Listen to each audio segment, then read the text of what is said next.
Microwave Massacre from 1983. A little summary here. Fed up with his wife's bad cooking, Donald kills her and turns to cannibalism to satisfy his appetite. Directed by Wayne Berwick.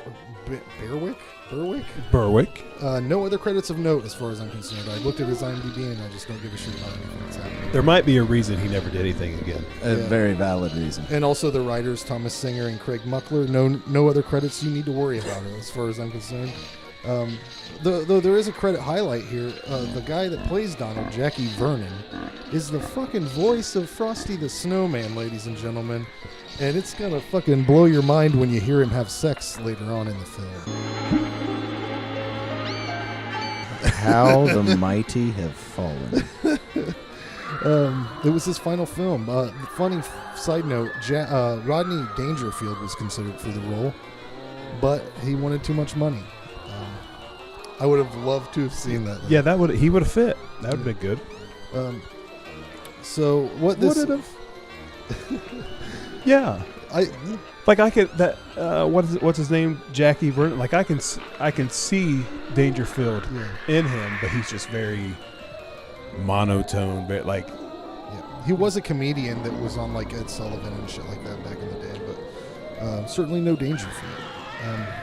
Anyways, this movie is basically a dude that really just wants to eat bologna sandwiches all day, and his wife's trying to make fancy food. I don't know though. The sandwich he takes to lunch with him is like a giant crab. It's just like a whole fucking whole crab, shell and all, in between two pieces of bread and a thing of lettuce. But like, okay, you guys have to know that I loved this movie. I mean, just the whole stupid shit of it. From Jump Street, I'm in. I mean, the opening scene, right, Jared? What was the opening scene of this movie?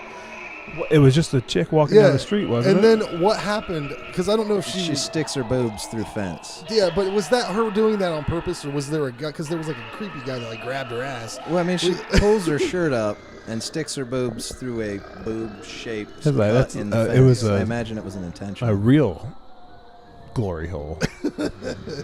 Yeah, ridiculous from Jump Street. But there was like tons of just crazy shit in this. It seems like this movie was heavily influenced by like Russ Meyer movies. I don't know if you guys have ever watched those, like exploitation movies from the 80s and shit. Here's a list of things within the beginning of the film that colored this world and the fantastic schlock that I love. I literally have no idea what's happening with when the girl pushes her breast through, because it almost seems like she's getting raped by that guy, like the guy that grabs her ass. She was enjoying it. Yeah, a little bit. The dude's Donald's crab sandwich is ridiculous. The size of the microwave is crazy. The wife's a terrible actor. The dog's all fucked up. There's just all kinds of color that I like about this movie. The special effects are terrible, though, right? Yeah, I think we can all. Yeah, everything about this movie is terrible. Yeah, I had this terrible effects, terrible acting, terrible story, and terrible execution. Like even in I watched the trailer as soon as you picked this, and it said it's described as the worst horror movie of all time.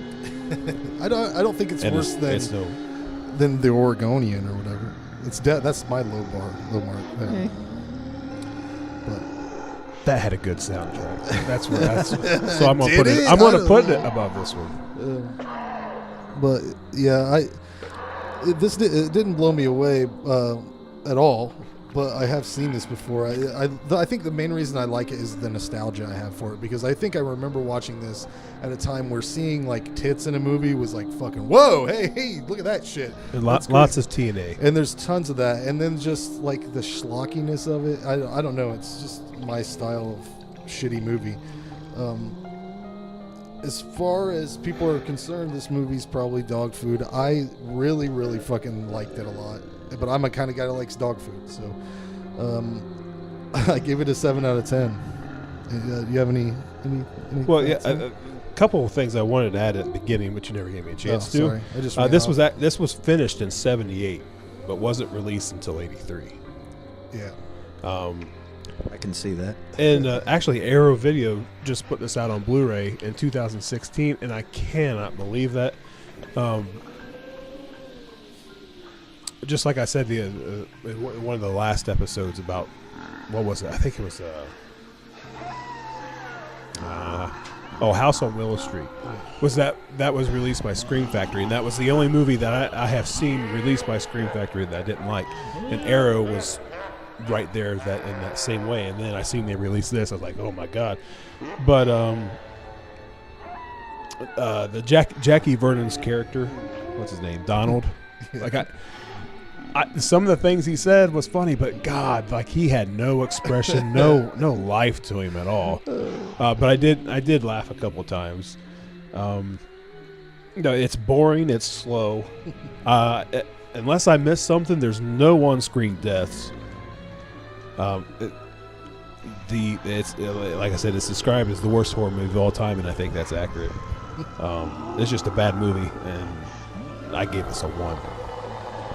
Is that your lowest score?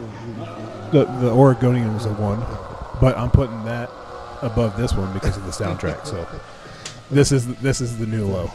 Right. Yeah, I like schlock and terrible cheese, and this one just falls flat on everything. Like everything it didn't land.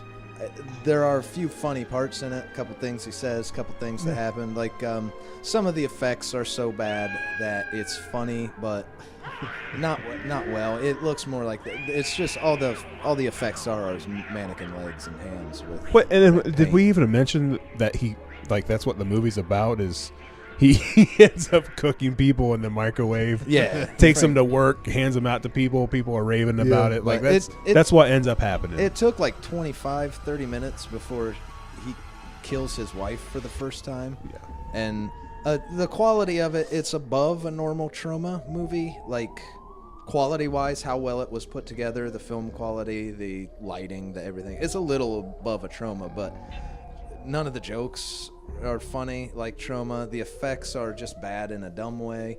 Everything is purposely dumb, but it didn't really, other than a couple jokes, it didn't really make me laugh. The movie feels flat. There's no story progressing, and then he goes to microwave somebody and just dies.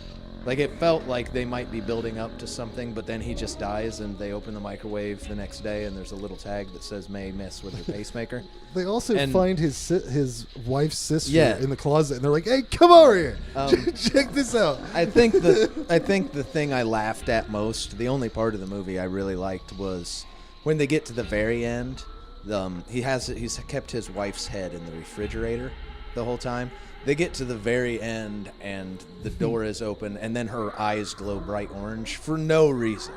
And that was dumb, and I laughed. But, like, none of the cheese and schlock of this landed for me. I was just bored. I just sat there waiting for it to end. I gave it a 2 out of 10. Wow. I can understand it, guys. I loved it. A 1, 2, and a 7? I fucking loved it, man. I try to rate things for what they are, so I'm not rating it bad just because it's cheese. Yeah. I gave Frankenfish a 7. Yeah. You know, I gave Hectic Knife a 5 or a 6, something like that. So, like, I'll rate cheese high if it's good cheese. This wasn't. It's just a bad movie. Yeah.